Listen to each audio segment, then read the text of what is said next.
Fala galera do YouTube! Mais um vídeo aqui no canal Brasileiro Ativo. Meu nome é João Vitor Naibo e hoje não é sábado, gente. Não é, não. Hoje é... Vocês podem ver aí que eu tô postando vídeo aqui na quinta-feira, né? Durante o meio da semana. Porque esse fim de semana que vai vir aí eu não vou estar aqui na minha cidade, em Carlos Barbosa. Eu vou estar em outra cidade que inclusive nem tem muita internet. Aí não vai dar pra gravar o vídeo, editar, postar. Mas mesmo assim eu não queria deixar de dar um conteúdo pra vocês. Até porque o meu planejamento era falar sobre Platão, filosofia platônica, que vai ser o assunto do nosso vídeo de hoje, né? Um dos principais assuntos da filosofia, né? E por isso que então eu decidi gravar então no meio da semana, né? Antes de fazer essa viagem, tá? Tô gravando aqui o vídeo na segunda-feira. Ontem eu postei o vídeo dos Hebreus aí no canal, né? Em História Geral, certo? Mas o vídeo tá saindo aí no canal na quinta-feira, vou editar o vídeo durante a semana, né? Até o cenário aqui tá improvisado, né? Espero que tenham gostado desse novo cenário aqui.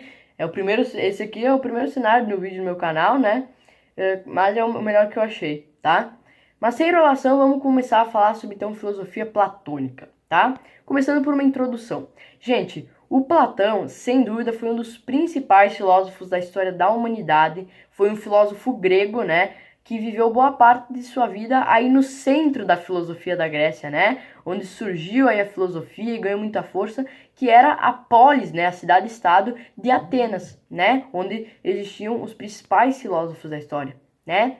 E o Platão, ele viveu aí a sua vida, vai vir com muitas ideias influentes até os dias atuais, né? E que na época influenciaram outros filósofos, como por exemplo o seu discípulo, que é o Aristóteles, como por exemplo os filósofos neoplatônicos, tudo isso que a gente vai ver aqui no canal ainda, tá? Mas agora, o que acontece? Após essa introdução, vamos falar de outro ponto interessante, a questão da escola, né? Porque como eu já falei aqui para vocês, eu vou continuar batendo nessa tecla, praticamente todos os filósofos fundavam uma escola, onde eles se reuniam para discutir assuntos da sociedade, tá? No caso de Platão, ele fundou sim uma escola, inclusive que foi uma das principais aí da Grécia Antiga, em geral até, não só de Atenas, mas da Grécia Antiga, que era a Academia de Atenas, ou a Escola de Atenas, né?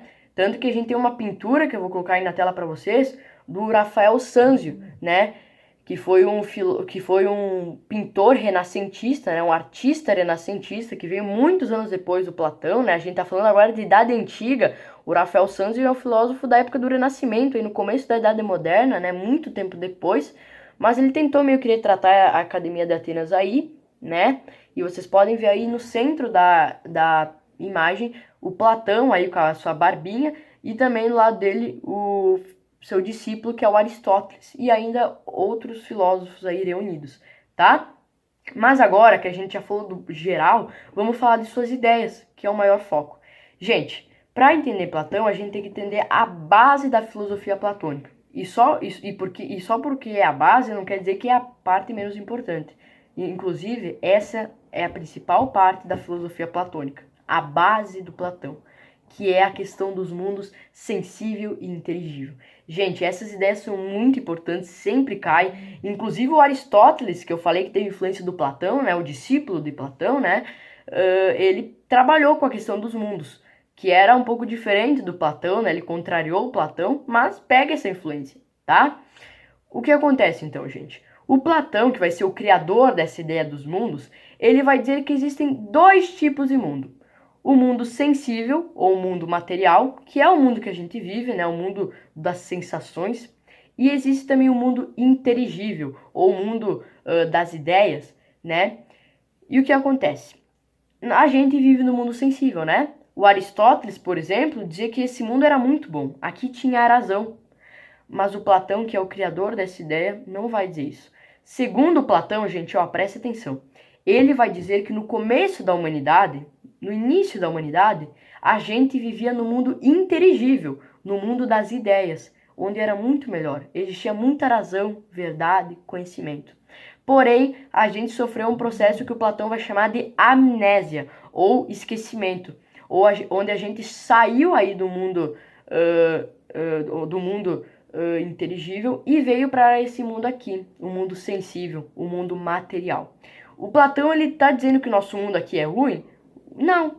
ele vai dizer que esse mundo é bom, sim, mas para ele era muito melhor a época do mundo inteligível, o mundo das ideias. É por isso que ele vai dizer que a gente deve sofrer um processo de reminiscência. Não esqueça desse nome.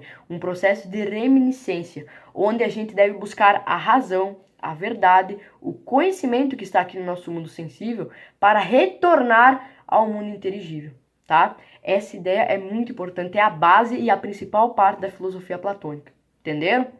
Agora, relacionando ainda esses mundos, o Platão ele vai fazer a famosa teoria da caverna, que é muito importante. Eu vou botar aí uma imagem na tela para vocês da teoria da caverna do Platão, onde é uma teoria, é uma hipótese, é uma ideia do Platão, né? Onde ele tenta provar que o mundo inteligível é melhor. Olha aí, gente, vocês podem ver a caverna. A caverna tem aí os homens pré-históricos, gente. A caverna, segundo Platão, seria o nosso mundo, o mundo sensível. Mas quando um homem pré-histórico saiu dessa caverna e foi olhar fora, viu que o mundo era bem maior que aquela caverna. Viu que o mundo era mais, tinha uma imensidão muito maior, que tinha muitos outros homens, muitas outras pessoas. Então, o que o Platão quer nos mostrar com isso? Que a caverna é o mundo sensível, é o nosso mundo. Mas a gente tem que ter a consciência que existe um mundo inteligível, que é bem maior.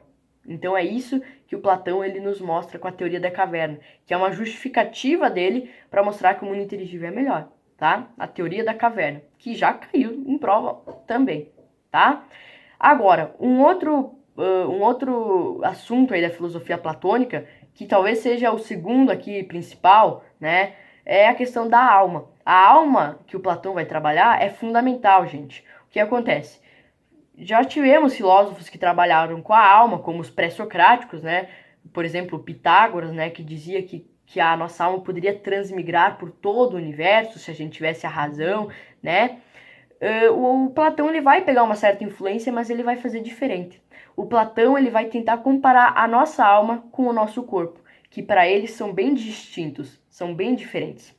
O que ele vai dizer? Segundo Platão, a nossa alma ela é infinita, ela é imortal, pode transmigrar por todo o universo quando a gente morre, inclusive.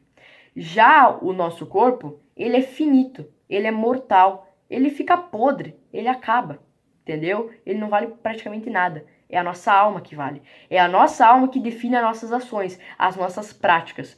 E relacionando a isso, aí que vem o principal ponto. O Platão ele vai nos dizer que nós temos no nosso corpo 3 tipos de alma principais: a alma apetitiva, a alma irascível e a alma racional, que é a principal, tá? O que seria cada uma delas? A alma apetitiva, já como diz o nome, está relacionada ao apetite, ao alimento, assim, a se alimentar. Porque a alma apetitiva, gente, está relacionada à sobrevivência. Para a gente sobreviver, a gente deve se alimentar. E quando a gente está aí com espírito de sobrevivência, né, a gente usa a nossa alma apetitiva para almoçar, para jantar, para fazer um café da manhã, um lanche da tarde, enfim. A gente usa a nossa alma apetitiva, segundo Platão. A segunda alma, que também é fundamental, é a alma irascível, que está relacionada aos nossos sentimentos. União, ódio, medo, paixão, amor. Quando a gente usa os nossos sentimentos, aciona a alma irascível. É isso que o Platão nos fala. Mas sem dúvida, o Platão inclusive deixa bem claro em suas obras, a terceira alma é a principal. Porque é a alma racional, é a alma que trabalha com a razão, a verdade, o conhecimento. É a alma que a gente tem que utilizar para fazer o processo de reminiscência, segundo Platão, para a gente retornar ao mundo inteligível, tá? Essa parte é fundamental, gente, entenderam? Agora, outro ponto que o Platão também destaca é a questão das mulheres, tá? Porque o que acontece?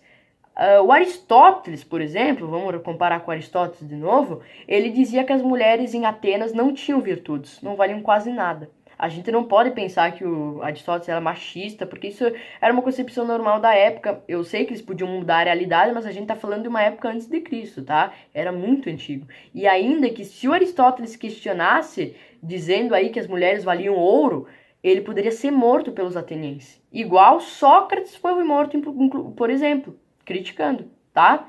E o Platão, gente? O Platão, ele vai dizer outra coisa das mulheres. o Platão, ele vai dizer que as mulheres, elas têm sim virtudes, elas valem ouro, elas são muito importantes. Até porque, para gerar os cidadãos, para gerar os filósofos, para gerar todas as pessoas de Atenas e todas as outras cidades-estados da Grécia, quem que é necessário? A mulher. É ela que faz a reprodução, ela que faz o parto e gera aí um descendente, tá? Então, o Platão, essa é a concepção dele das mulheres, tá? E também, anexando isso, a gente fala da política, a política platônica, a política na visão do Platão, que também é importante. Pro Platão, gente, ele vai meio que criticar Atenas. Isso era um negócio bem arriscado, tá? Porque o mestre do Platão, que era o Sócrates, que a gente já falou aqui no canal, ele fez duras críticas à política ateniense e acabou sendo morto, né? Falando mal aí de quem era cidadão, falando mal da democracia ateniense, falando também que as mulheres deveriam ter direito, tudo, e acabou sendo morto. O Aristóteles, que é um outro filósofo aí que teve influência do Platão, ele preferiu nem falar muito, ele só comparou a política com a felicidade, né? Senão poderia, ó, morrer. Mas o Platão foi com tudo. Mesmo sabendo que poderia ser morto, que nem o seu mestre Sócrates foi, o Platão ele fez críticas à política ateniense. Ele fez duras críticas também à democracia ateniense. Ele fez críticas também na questão dos sacerdotes. Fez críticas também porque ele achava que as mulheres deveriam ter mais direito a mais oportunidades na sociedade ateniense. E um ponto também interessante que ele traz é que, segundo Platão, quem deve governar Atenas não são aqueles homens que têm terra, que têm idade avançada, que nascem em Atenas, que nascem na Grécia, que são cidadãos. Para o Platão, quem deve governar Atenas, por exemplo, quem deve governar as polis, as cidades-estados, são aqueles que têm um elemento básico na vida: a razão, a verdade, o conhecimento. Somente quem é sábio deve governar, quem tem experiência, que segundo Platão eram os próprios filósofos, tipo ele, tá? É tipo uma autoconfiança aí, né? Bem, gente, em linhas gerais, essa é a filosofia platônica, os principais pontos dessa grande filosofia que ficou muito conhecida aí na época, tá, gente? E até os dias de hoje tem muita influência, né, para pessoas, muitas pessoas têm ações diárias inspiradas no Platão, inclusive nas ideias dele, né? Então é interessante entender isso, né? Espero que vocês tenham gostado aqui do vídeo, gente. Vocês não gostaram do cenário, desculpa, mas é que eu tive que improvisar, né? Mas espero que vocês tenham gostado, tá? Se vocês gostaram aqui do vídeo, deixa o like, se inscreva no meu canal, ative o sininho das notificações para receber meus vídeos todos os sábados ou no meio da semana, né? Que nem essa vez, né? E é isso, gente. Até o próximo vídeo, tá? Onde a gente vai falar aí sobre sofistas. Vamos continuar a filosofia. Depois vamos fazer vlog rural e dali, tá? Beijo, galera! Tchau!